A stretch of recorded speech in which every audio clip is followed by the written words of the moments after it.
आणि हे इथून जाऊन आल्यानंतर यांची स्मृती मिळण्यासाठी हे आमच्या संपूर्ण 500,000 गाड्यांचा ताफा हा त्या त्या स्थळावर जाईल आणि शपथ घेऊन की आमच्या हक्काच्या संरक्षणासाठी आम्ही एक आहोत या शक्तीनिशी तो उभा राहील। आणि 20 तारखेला आम्ही संभाजीनगरला विराट अशी ओबीसीच्या हक्काच्या संरक्षणासाठी कुणाला दिलंय याचा विरोध म्हणून नाही आणि हे लक्षात घेतलं पाहिजे कोणी, आणि आमच्या अंगावर कोणी येण्याचा विषय नाही। आम्ही त्यांना सचेत करतो आमच्या हक्काच्या संरक्षणासाठी।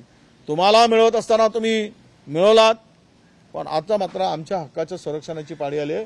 त्यासाठी संभाजीनगरला 20 तारखेला आम्ही सभेचं आयोजन केलेलं आहे आणि ही 20 तारखेला संभाजीनगरची सभेमध्ये भुजबळ साहेबांनाही आम्ही आमंत्रित करणार आहोत, त्यांनाही त्या ठिकाणी निमंत्रण देणार आहोत।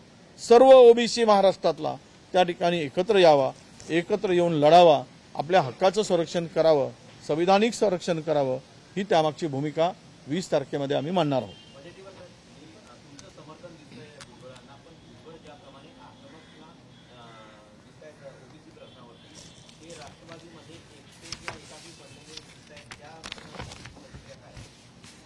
असं आहे की ओबीसी मध्ये मंत्रिमंडळामध्ये तुम्ही पाहताय किती ओबीसी चेहरे आहे आणि आहेत, तर अनेक जण शेपूट घालून सत्तेची खुर्ची उभवत आहेत।